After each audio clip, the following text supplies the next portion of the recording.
Please raise your right hand and repeat. Matapos ang fourth wave na kudeta sa Senado na muling nagbalik kay Senador Tito Soto bilang Senate President at sa gitna ng pagkakadawit sa ilang mambabatas sa flood control scandal, tila namimiligro na rin daw ang palitan sa liderato ng Kamara. Isang napalaking pasabog mga kaibigan. May kudeta sa Kongreso. Hala, lagot, tatanggalin daw si Speaker kung tatanggalin siya. Sino ang papalit? Si Sandro Marcos ba? Halika, atin itong pag-usapan mga kaibigan.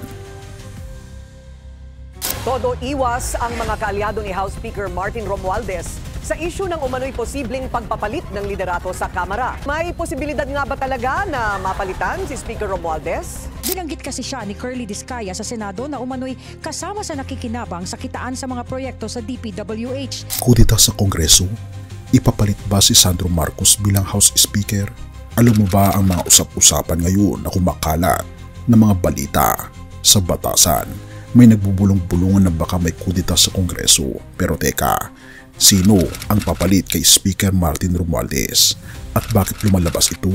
At sa gitna ng pagkakadawit sa ilang mambabatas sa flood control scandal, tila namimiligro na rin daw ang palitan sa liderato ng Kamara. Ang unang pahiwatig.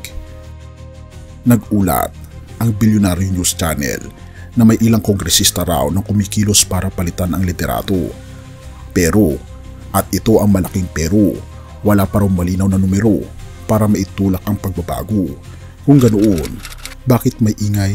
Dahil may mga isyong lumalabas tungkol sa flood control scandal na tila nagpasiklab ng galit ng ilang miyembro ng Kamara. Umuugong na posibleng sumunod na palitan si House Speaker Martin Romualdez matapos kaladkarin ng isa sa mga kontraktor sa issue. Binanggit kasi siya ni Curly Discaya sa Senado na umano'y kasama sa nakikinabang sa kitaan sa mga proyekto sa DPWH.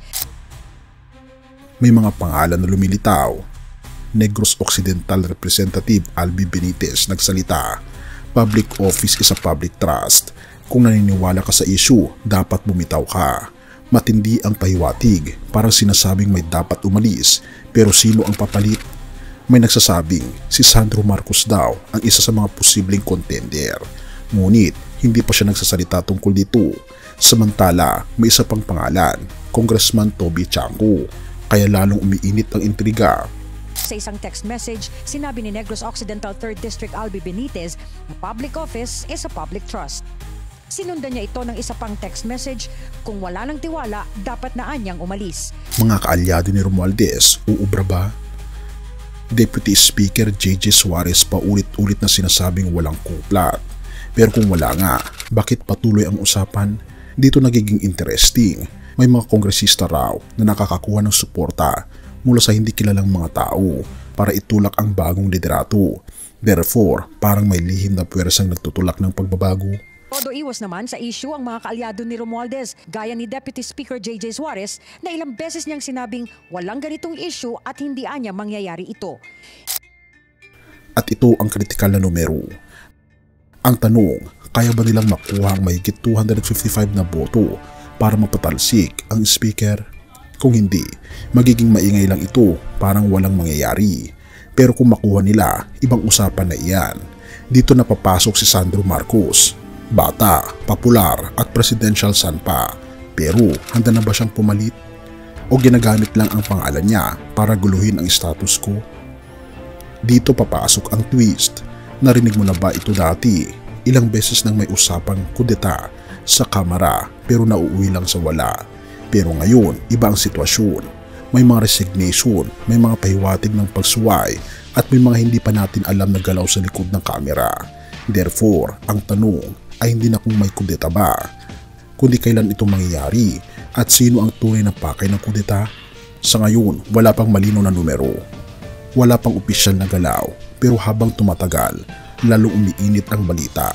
Kaya ang tanong, kapag dumating ang oras ng botohan, makikita ba natin si Sandro Marcos na manunumpa bilang bagong House Speaker o mananatili si Martin Romualdez at lalabas na puro usok lang ang lahat ng ito?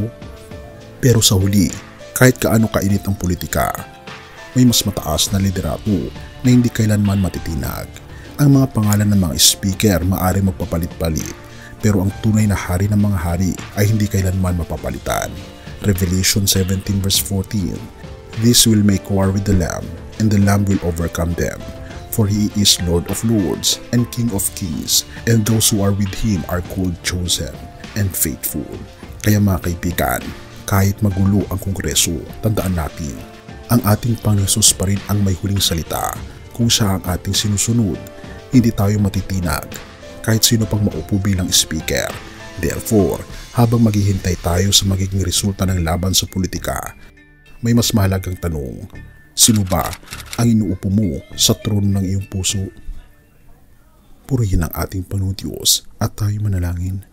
Ama naming Diyos na makapangyarihan sa lahat, kami po Panginoon ay nakakakita ng mga bagay na hindi po namin inaasahan. Ang mundo Panginoon ay punong-puno ng kasamaan. Ngunit naniniwala kami Panginoong Diyos na kayo lamang po ang tanging Diyos at Hari ng mga hari na kinakailangan po namin paupuin sa aming mga puso upang ang lahat Panginoon ng aming landasin ay maging tama. Patnubayan niyo po ang aming bayan, patnubayan niyo po ang bawat isa at gabayan niyo po kami patungo sa tunay Panginoon na landas ng buhay na walang hanggan, sa landas ng aming Panginoon Kristo. Amin na pong ipinapasakop ang aming buong buhay, ang aming buong puso sa inyo, ngayon at magpakailanman, at patawarin po kami at pakaingatan. At salamat po sa pagdinig ng aming mga panalangin, at patawarin po kami sa lahat ng aming mga pagkukulang at pagkakasala, sapagkat ito po ang aming samot hiling sa matamis na pangalan ng aming Panginoon Jesus. Amen.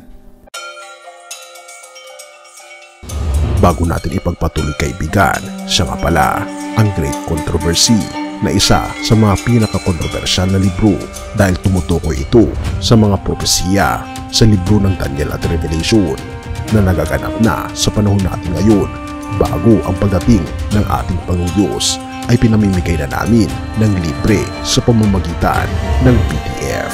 At ito ay nasa limited lamang na panahon, kaya i-click mo sa description sa baba upang ma-avail mo kaibigan ang napaka-importanteng libro ito na magbubukas sa iyo sa mas maliwanag mong hinaharap. Purihin ang ating Panginoong Diyos at tayo magpatuloy. Bago natin ipagpatuloy kaibigan, siya nga pala ang Great Controversy na isa sa mga pinaka-kontrobersyal na libro dahil tumutukoy ito sa mga propesiya sa libro ng Daniel at Revelation na nagaganap na sa panahon natin ngayon bago ang pagdating ng ating Panginoong Diyos ay pinamimigay na namin ng libre sa pamamagitan ng PDF.